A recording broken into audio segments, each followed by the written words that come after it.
Немножко мутновато, первый, по-моему, был, да, нет? Да, я не слушал. Я не слушал.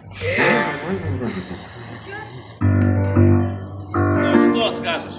А я уже сказал все. Ты говори. Сейчас, 2 минуты. Расскажи, где мы Все равно находимся. сейчас дождь начнется. Лёх, В Могилеве находимся. Как ни странно. Слушай, у него погода, что-то вот эти облака вообще не радуют совсем. прольется дождь над Казабланкой. Над Могилевым, над Могилевым. Эй! 1, 2.